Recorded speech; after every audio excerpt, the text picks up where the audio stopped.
All right, good morning. So, we're chapter 4 now of Mitzvahs Haamonas Elokus, the Tzimach Tzedek's analysis of the mitzvah to believe and know Hashem.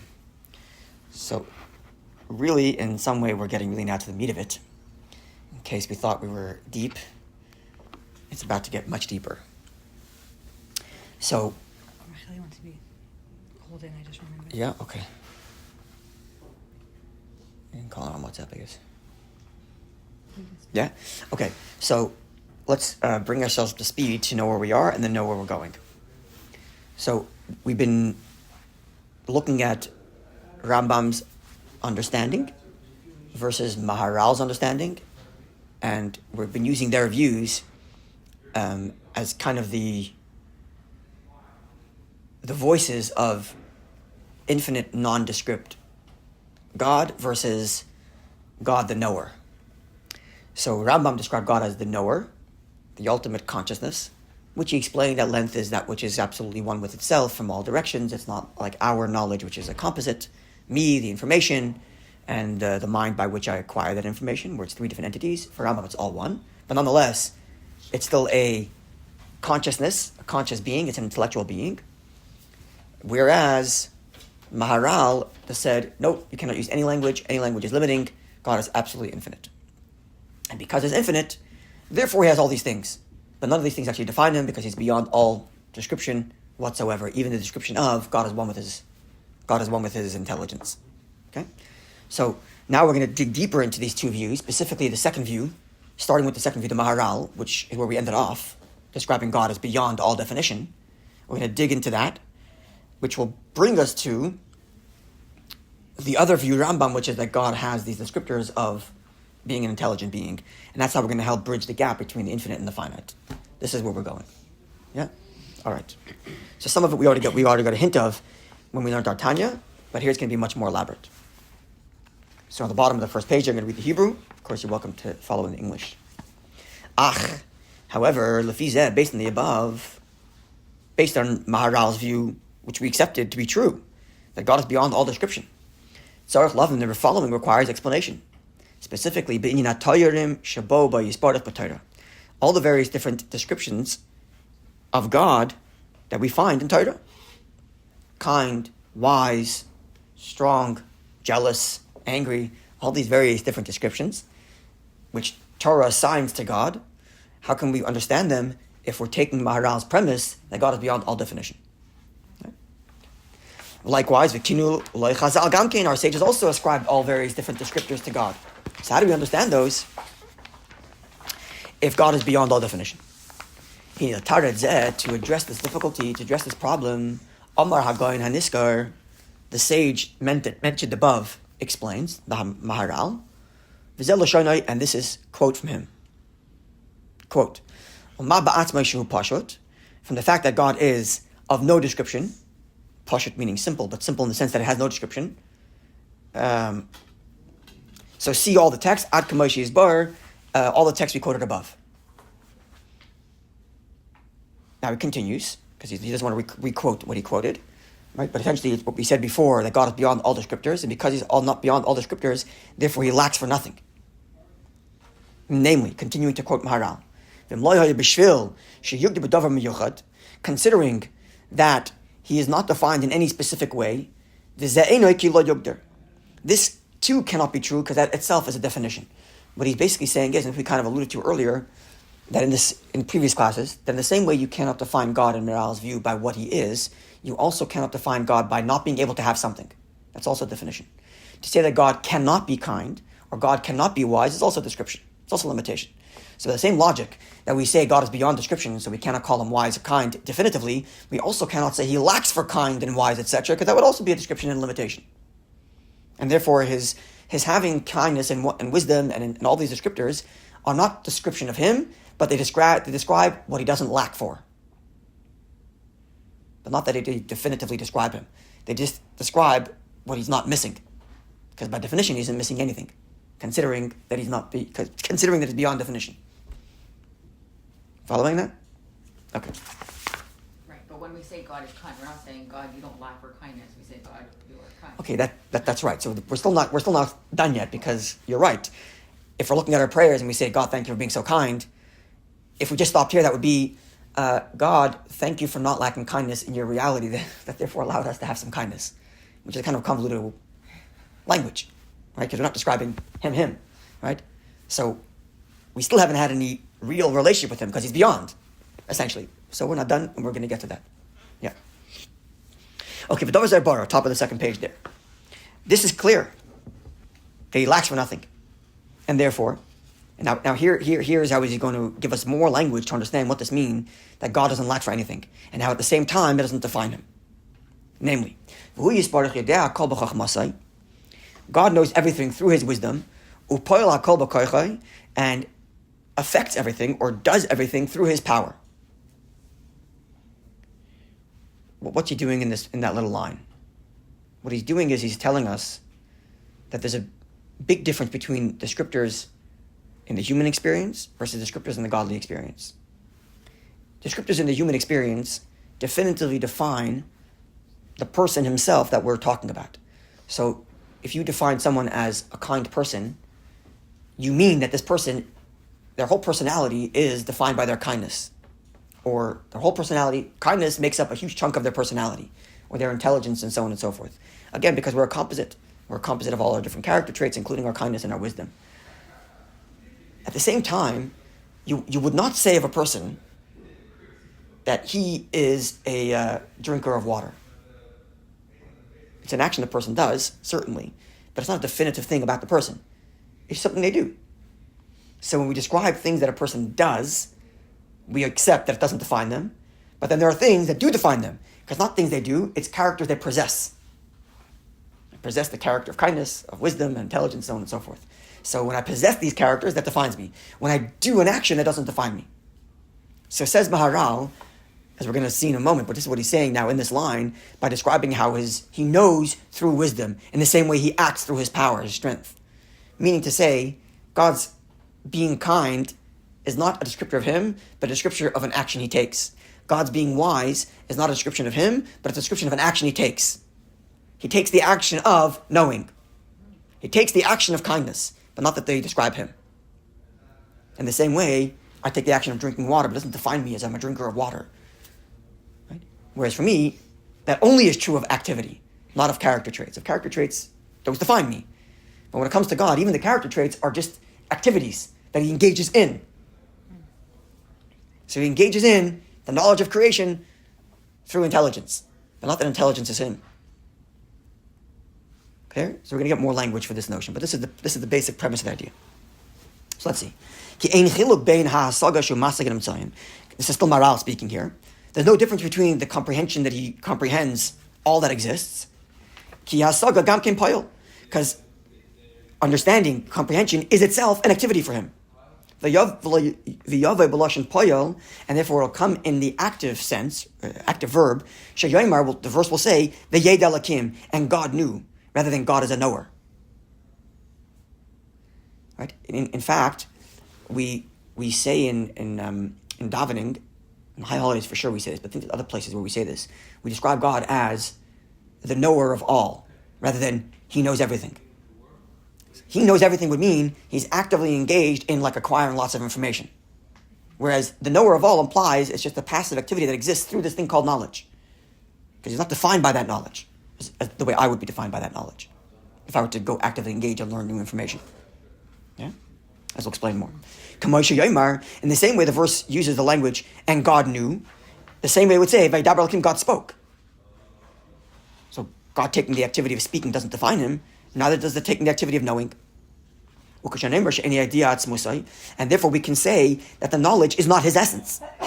And therefore, now we have no more problems left. Everything's resolved. Specifically the question, that his knowledge changes him.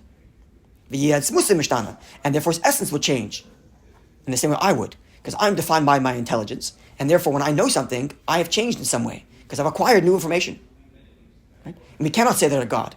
So Rambam resolved that problem by saying, well, because God's the knower, he is the known, he is all one itself, and therefore he doesn't change by knowing what he knows, because the knowing itself is also him.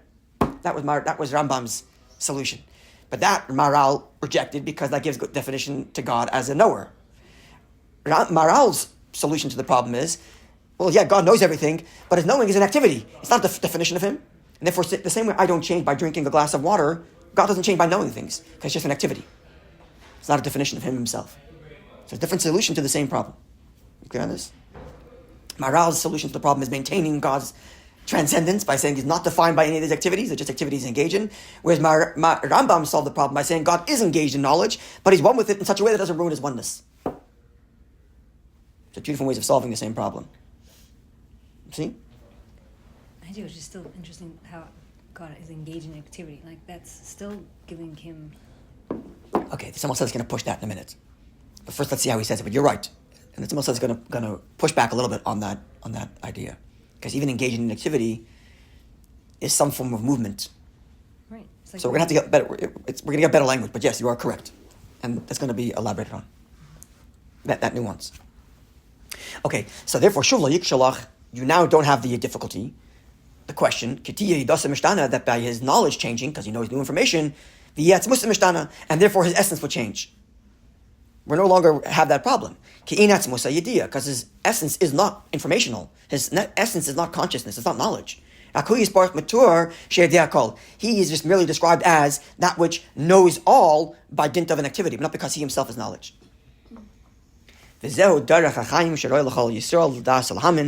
is the proper path that a Jew should know and believe, that God is beyond all descriptor, and any description we have is this a description of an activity, not a description of him.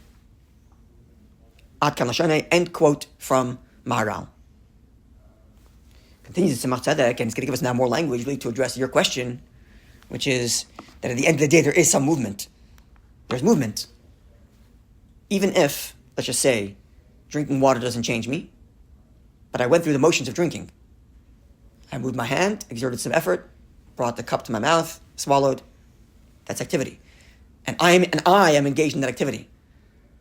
Is the same thing true of God? That he's engaged in these activities? And how does that not change his transcendence? Even if you... So we've minimized the level of engagement. It's not a character trait, it's an activity. But activity is also an engagement, right? That's your question. Mm-hmm. So that's what's going to become now. Let's see. So the Maharal had a student who wrote a book called the Tosfos Yom Tov, who writes a similar thing, quoting his teacher, the Maharal. In his commentary to Perek Hey, the Avos, Mishnah Vav, V'zeh Lashonai. In his commentary to chapter 5 of Tractate Avot, Mishnah 6, and now we quote the Maharal student, known as the Tosfos Yom Tov. V'Rabbeinu b'derech Chaim.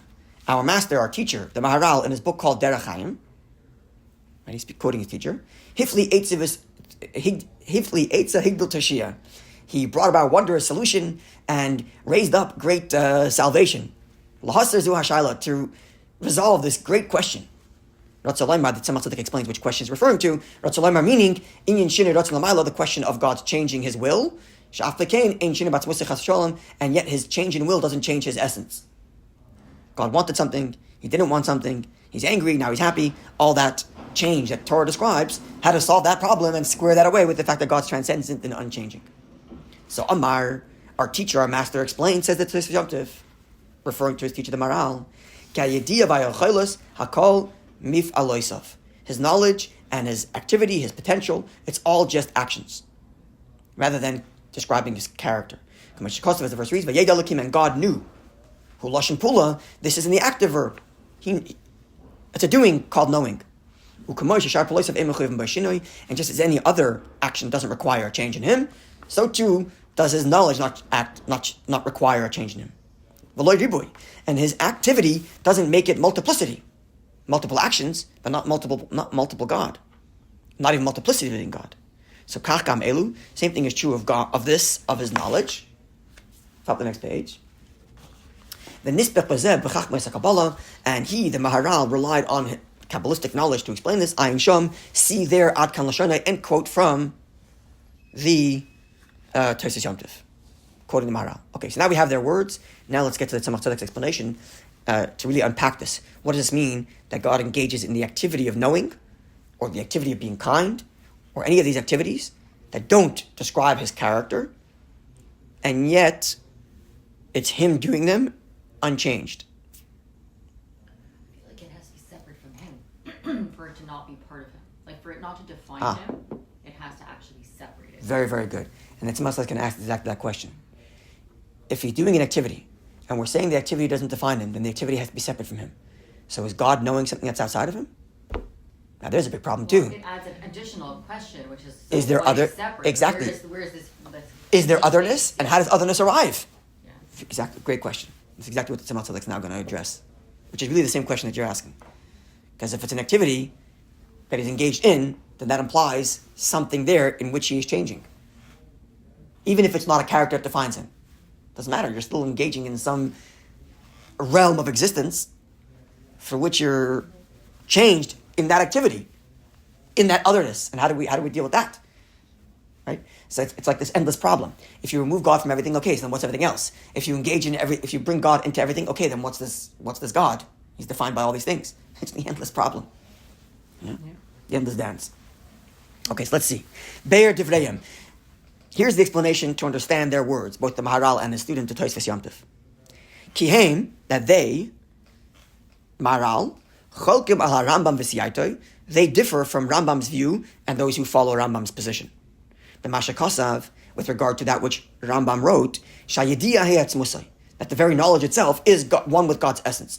And he is the knower, the known, and the knowledge through which he knows, all one in itself, as we said before. All of that, Maharal and his student reject.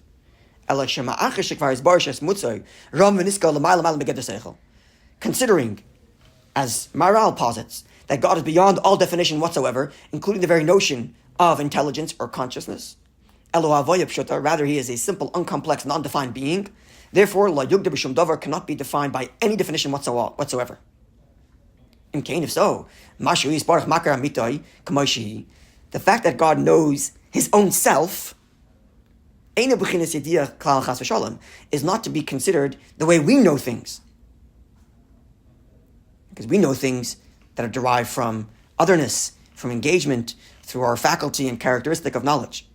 Whereas God, beyond definition, whatever knowledge he has of that beyond definition is not the kind of knowledge that we have. Because that would be defined circularly by intelligence, which he's not defined by.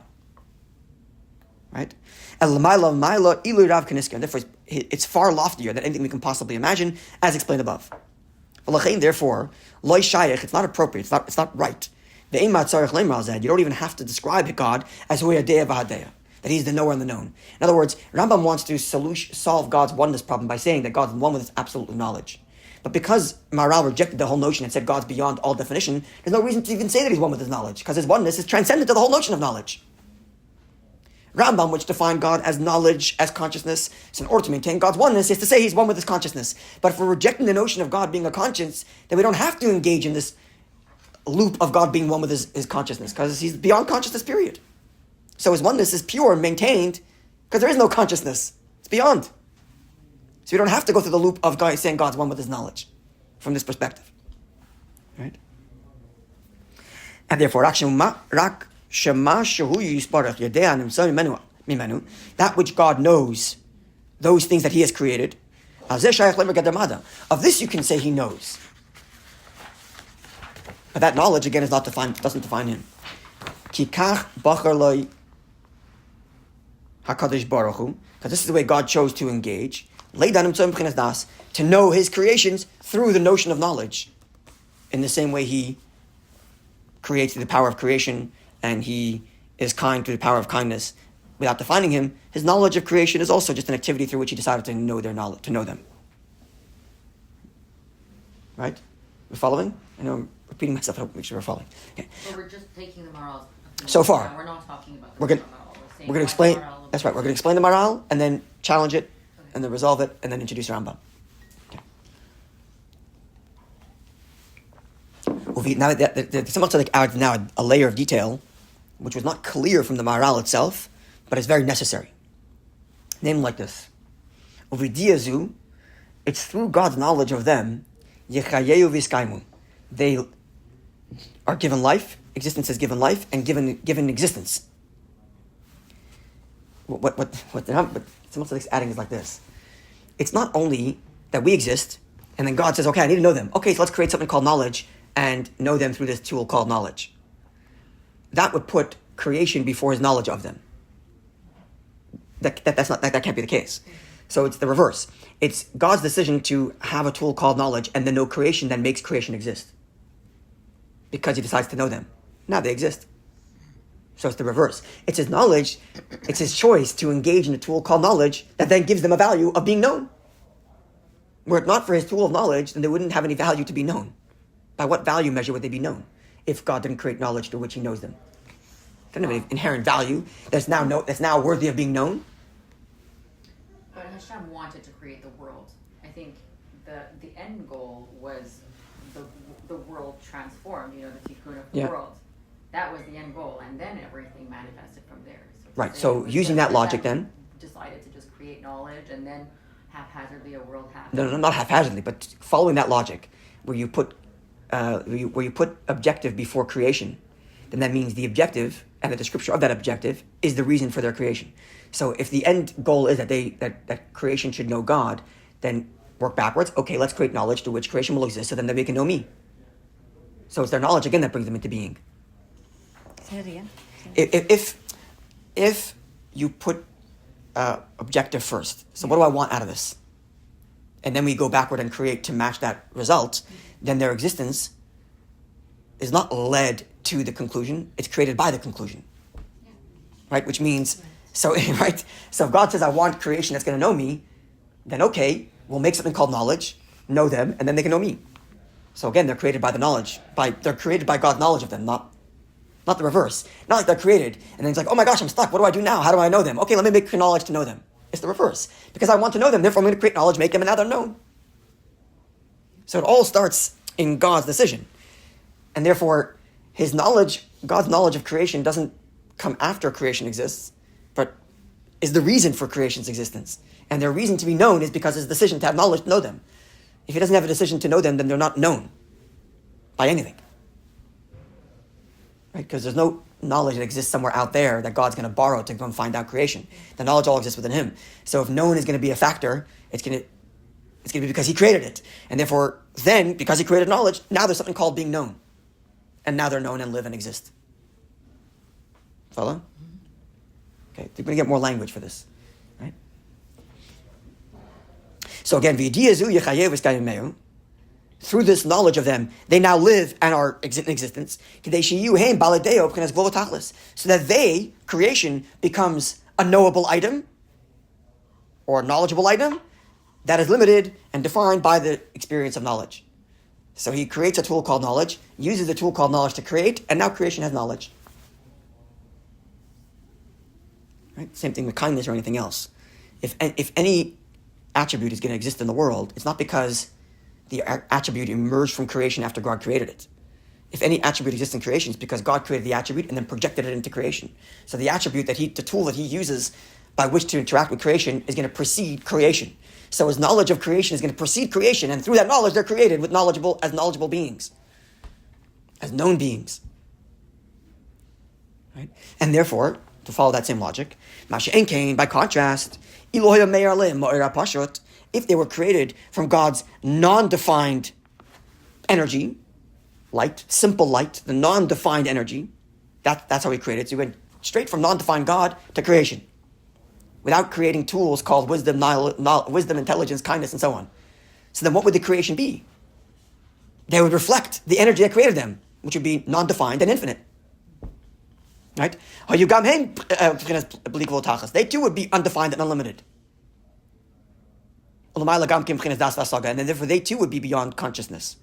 In Cain, so therefore we must conclude, and therefore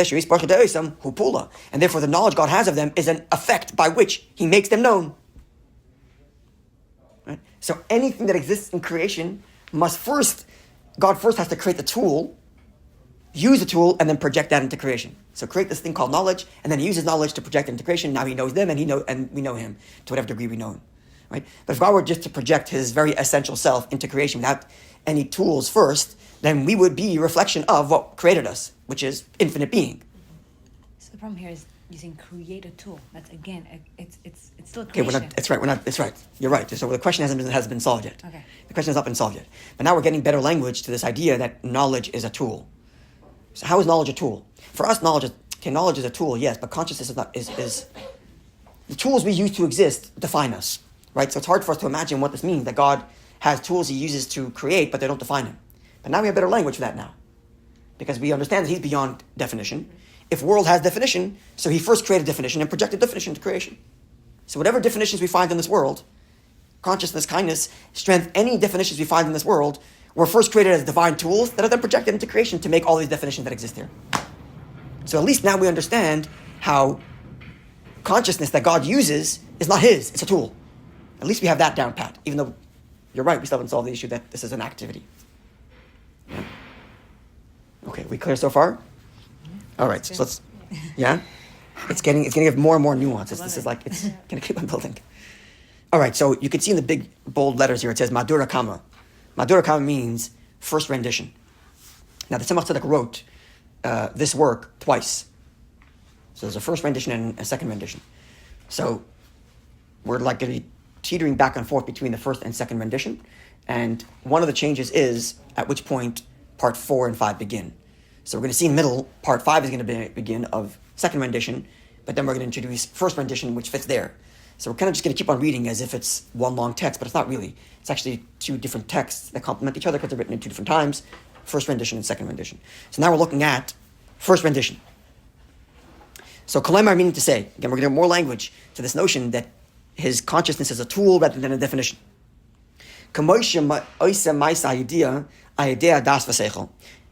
Like a person who just like a person can perform the act of knowledge through his tool of intelligence, Shehem Hasfiras, which they are what Kabbalah refers to as the Sephiras, divine attributes.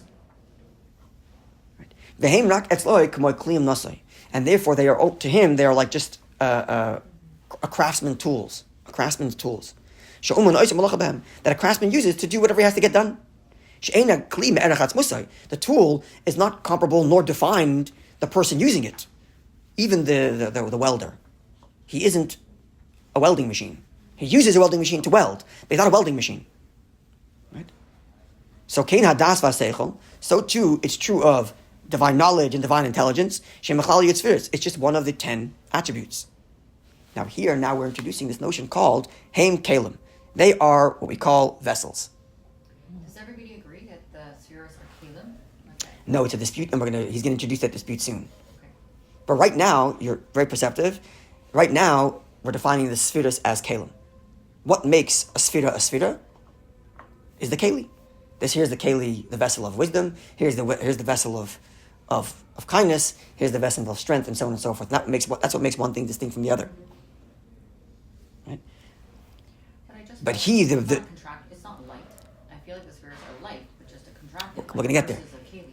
We're going to get there. Because this is one of the chidushim of Chassidus, understanding the relationship between the light and the vessel. But at the moment, we're sticking with Maral's view that the vessel is detached from his essence in a certain way, which is the problem you're addressing. But by making it detached from his essence, what we're solving the fact that he operates through spheres without changing his essential transcendent self. Because they're just tools. A vessel. Right? So in order to weld, I use this vessel called a welding machine. In order to drink, I use a vessel called a mug. They're just vessels. That don't define me, the user of these vessels. So likewise, all these 10 sefirot are just vessels that God uses to operate and to project those values into creation, project intelligence into creation, project kindness and so on, but they don't define him. They're just tools he's using to project these things into creation. Right? So tools and kalim are interchangeable? Is that in a certain way, yeah. Well, actually, literally, a tool is a vessel through which I achieve some sort of action. Right? We're gonna get to deeper analogies of vessel, but for now, we're gonna use a tool, because when we talk about the relationship between the light and the vessel, we might get better language for that relationship. But for the moment, we're calling it tool. Right? Actually, a good way to think about it is electricity. Electricity runs through multiple different tools or vessels, and as far as electricity is concerned, it doesn't care, quote unquote, whether it's giving life to a complex iPhone or to a simple light bulb. Electricity is the same. The vessel changes. Okay, so here it's using the tool of phone to let me talk, and here it's using the tool of light bulb to let me see. They're just tools to project and to achieve something that has to get done outside. As far as the essential electricity is concerned, it's irrelevant. That's one way to think about vessels and their relationship with the essence that is using them. An analogy. Right? Yeah. So who yisparach pala oisam v'imtzion. He caused them. He brought them into being. He made these vessels exist.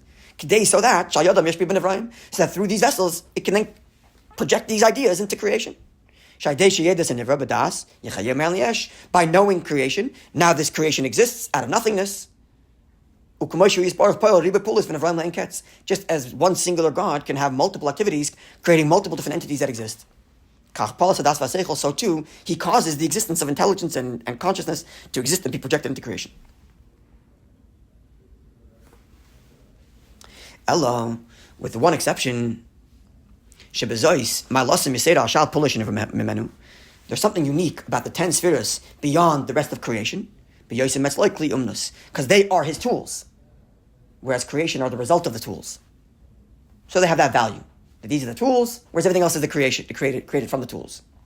It's through these tools that he affects, influences, and grants created beings their existence.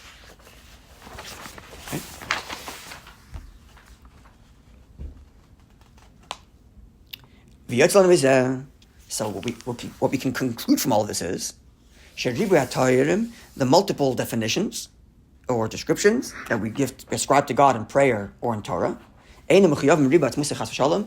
not necessitate that he himself is comprised of multiplicity, God forbid. Because they are only activities that he created through which he's going to act. But they aren't him himself. In the same way, the electricity is one, even though it's in multiple different tools. So the fact that God results in multiple different activities do not necessitate that he himself is comprised of any of these activities. He just activates these activities as a singular entity that remains transcendent from any of the definitions of any of these activities. Right. And still, we're going back to the same question. Yeah, we haven't got there. We're just getting. Yeah, that's right. We haven't got there yet. Now we also can conclude that the fact that he changes what he wants doesn't change him. Because want is also an activity and not his essence. So I am defined by my want. If I change my want, I am myself changed. My mood change, everything changes. But for God, it's like taking the electricity out of the phone and putting it into a light bulb. The electricity didn't change. So we changed our want. Okay, good. So we took our energy out of this one and put it into that one. No change in the energy. We just switched activities, that's all. But the energy itself remains singular and transcendent of any of these activities. The energy itself. The light. Right? Now let's get to your problem. What? For God is what? Changing want is like changing a vessel. So if we extracted the electricity from the phone and put it into the light bulb, we didn't change the electricity. So God's changing want is the same thing. He took his energy out of X want and put it into a different want. So he took his energy out of anger and put it into kindness. Took his energy out of kindness and put it into anger. God forbid. Right? But the energy remains the same. The same way the electricity remains the same, irrespective of which vessel I put it into. Because they're all activities that are distinct from the transcendent true energy itself. I just feel like want, desire, right? Is that like that is what made God even make the world? Isn't it like what we were told? Oh, fantastic question. It's impossible to answer that question. Okay, no, I'm just wondering if that has... How does God want something before he creates want? Very good question. Right, that's why it's an impossibility. Okay. And Chassidus does actually go there, not in this discourse. Chassidus does go there, and essentially it goes to deeper than want. It goes to choice, and choice itself is an activity, but the activity of choice is the activity of choice is to be a chooser. If that makes any sense. Like God's essence makes a decision to be a chooser, and then chooses everything else. Which is that first point is an impossibility to comprehend. Because that's really the first point of contact between definition and transcendence. Is the choice to be anything. And then once you choose to be something, now you can explain everything else.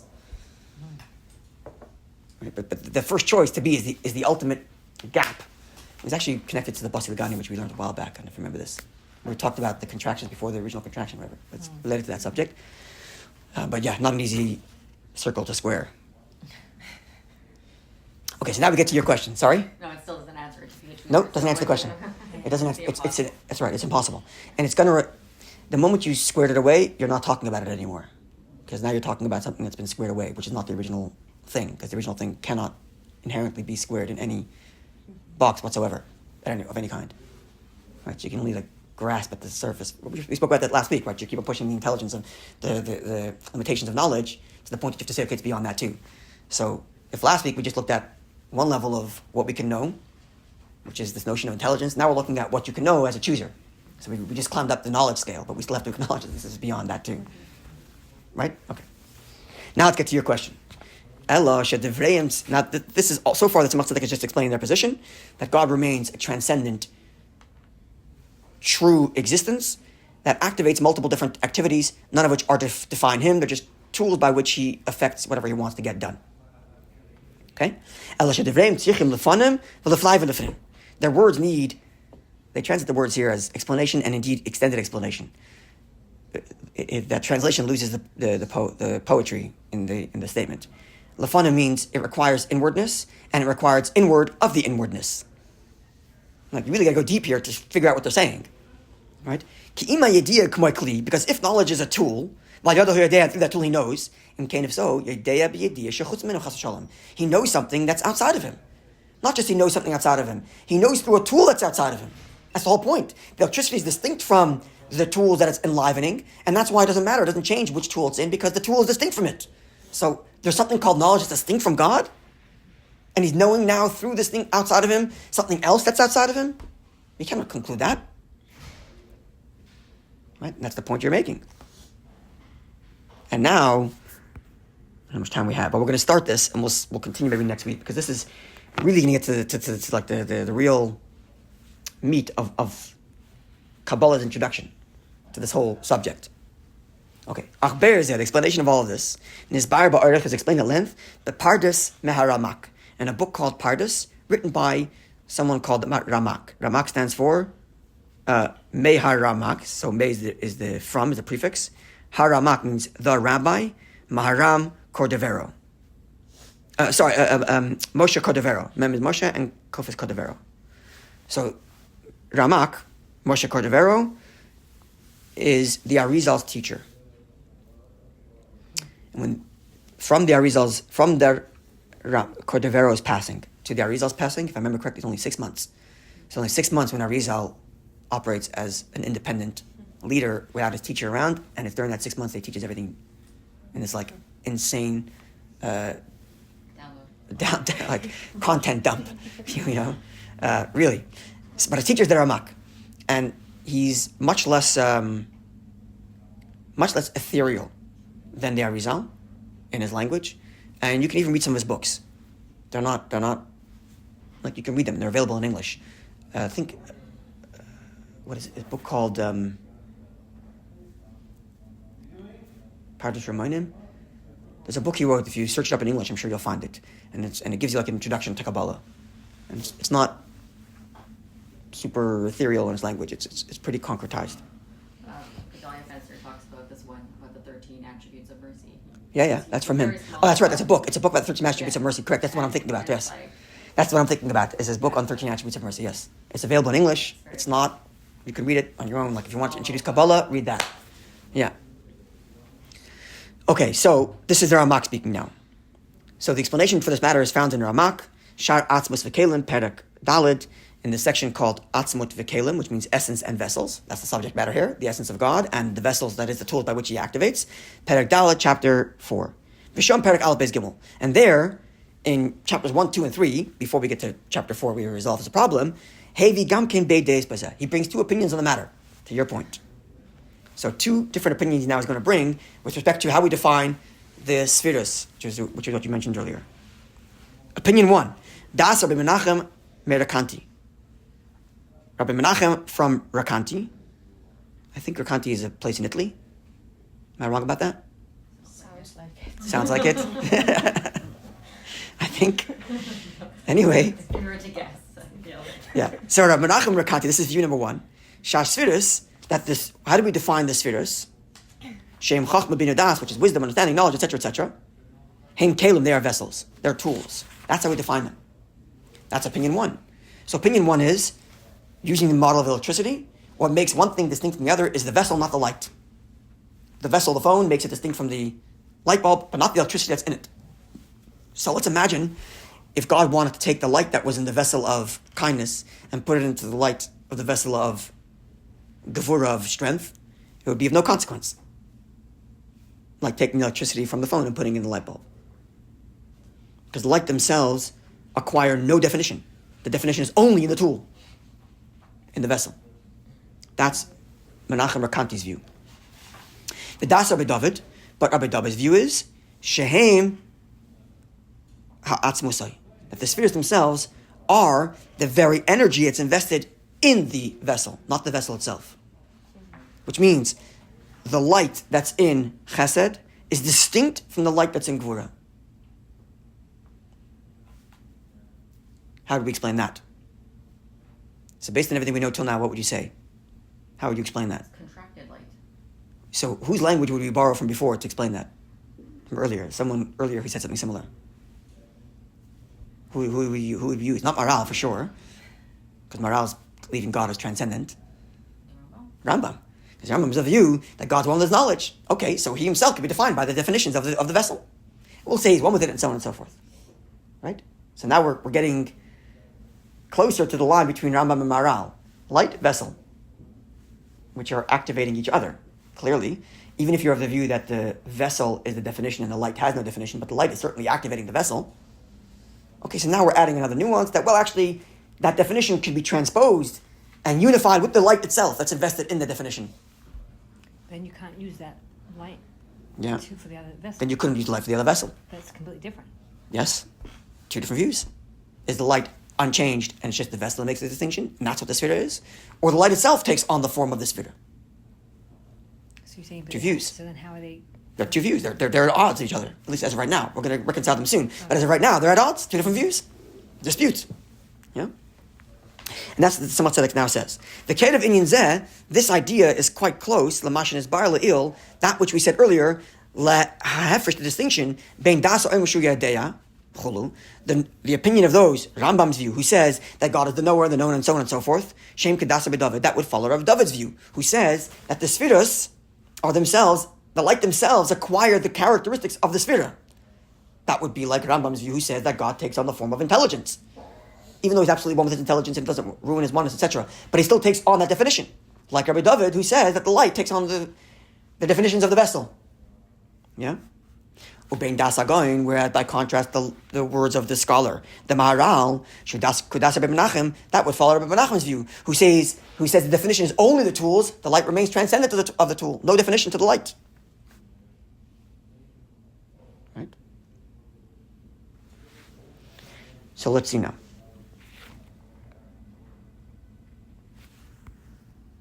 Okay, I'm going to just read it a little bit, just to whet our appetites, and then we're going to continue next week, because really we're going to get to the meat of this now. However, we can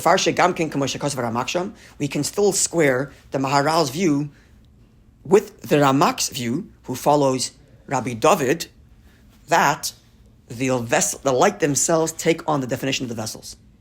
And this is the actual truth. Namely, Shashviras Heim Atzmos V'Kelim. The spheres are defined by not the vessel, nor the light, but by the union between the light and the vessel. That's what makes a sphera. That's what makes an attribute an attribute, is the union between God's energy and the activity through which it's happening.